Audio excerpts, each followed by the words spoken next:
جنوبی سمت سے اٹھا ایک نوری غبار آخر، سواد شہر میں داخل ہوا ناکا سوار آخر۔ زباں پر اشرق البدر علینا کی صدائیں تھیں، دلوں میں ما دعا للہ دائی کی دعائیں تھیں۔ نبوت کی سواری جس طرف سے ہو کے جاتی تھی، درود و نعت کے نغمات کی آواز آتی تھی۔ کہیں معصوم ننھی بچیاں تھیں دف بجاتی تھیں، رسول پاک کی جانب اشارے کر کے گاتی تھی اور کہتی کیا تھی؟ ہم ہیں بچیاں نجار کے عالی گھرانے کی، خوشی ہے آمنہ کے لال کے تشریف لانے، خوشی ہے آمنہ کے لال کے۔ عجیب رنگ بکھرے ہوئے تھے۔ حضور نے جب بچیوں کو دیکھا تو فرمایا تم مجھ سے محبت کرتی ہو؟ انہوں نے کہا ہم دل و جان سے آپ سے پیار کرتی ہیں۔ تو حضور نے فرمایا واللہ انا احبکن، اللہ کی قسم میں بھی تم سے پیار کرتا ہوں، میں بھی تم سے پیار کرتا ہوں۔ لوگ گھروں کو سجائے بیٹھے، ہلم الینا یا رسول اللہ الی العدد والعدۃ والمنع، حضور آ جاؤ نا، آ جاؤ، ہمارے پاس اسلحے بھی ہیں، کسی نے حملہ کیا توڑ کے رکھ دیں گے، ہمارے بڑے بڑے گھر ہیں، مہمان آئے سنبھال لیں گے، رک جاؤ نا ہمارے گھر۔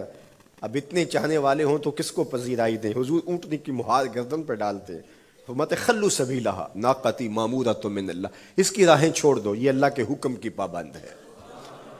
کہتے ہیں لوگوں نے اونٹنی کو چارہ دکھانا شروع کر دیا کہ چلو اونٹنی بیٹھ جائے۔ اللہ اکبر، پانی ہڑا نو لوڑ کی راہ براندی، پہنچے آپ دریا سرکار یارا۔ یار جب محبت پیدا ہوتی ہے یار منانے کے ڈھنگ بھی سیکھ لیے جاتے ہیں، محبت بتا دیتی ہے محبوب کو کیسے منانا ہے۔ لیکن حضور فرماتے خلو سبیلہا ناقتی مامورہ، راہیں چھوڑ دو، اونٹنی اللہ کے حکم کی پابند ہے، یہ سبز چاروں کے لالچ میں آنے والی نہیں ہے، چھوڑو چھوڑو اس کا راستہ۔ اللہ اکبر، جب بنو نجار کے محلے سے حضور گزرے، یہی بچیوں نے تالا البدر علینا پڑھا تھا اور یہی محلہ حضور کے ننیال کا محلہ تھا۔ انہوں نے جو لفظ کہے تو ذرا لفظوں کی چاشنی دیکھیے، ان لفظوں سے ٹپکتے شہد کو دیکھیے۔ تو انہوں نے آگے بڑھ کے حضور کو دعوت دی اور لفظ کیا کہے؟ ہلم الی اخوالک یا رسول اللہ الی العدد والعدۃ والمن، حضور ادھر تو رک جاؤ، یہ تو آپ کے ماموں کے گھر ہیں، یہ تو آپ کے ننیال کا محلہ ہے۔ لیکن حضور نے فرمایا کہ بس میری راہیں چھوڑ دو۔ پھر اونٹنی جا کے کہاں بیٹھی؟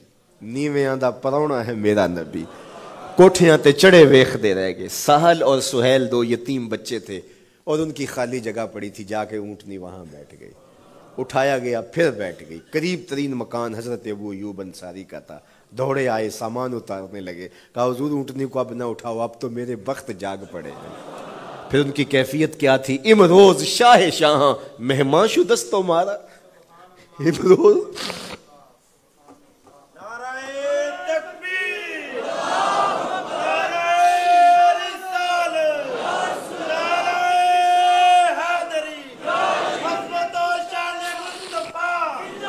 امروز شاہ شاہاں مہمان شو دستو مارا، جبریل با ملائک درباں شو دستو مارا۔ وہ کہتے ہیں آج شاہوں کا شاہ میرے گھر کا پرونا بن گیا ہے۔ یہ ابو ایوب انصاری کے جذبات ہیں۔ آج شاہوں کا شاہ، آج خسرو حسینہ ماہ نازنینہ، آج امام الانبیاء میرے گھر کا پرونا بنا ہے۔ کہاں میں کہاں نکہتے گل، باد صبا تیری مہربانی۔ کبھی اونٹنی کے پاؤں چوم رہے ہیں، تیرے بخت کے تو میرے گھر تک لے آئی۔ تو کہا امروز شاہ شاہاں مہمان شو دستو مارا، آج شاہوں کا شاہ میرے گھر کا مہمان ہے۔ پھر آگے کیا کہتے ہیں؟ جبریل با ملائک درباں شو دستو مارا، لوگوں جبریل کو دیکھو آج میرے گھر کا پہرا دے رکھا ہے، کیونکہ میرے گھر میں حضور ٹھہرے ہوئے ہیں۔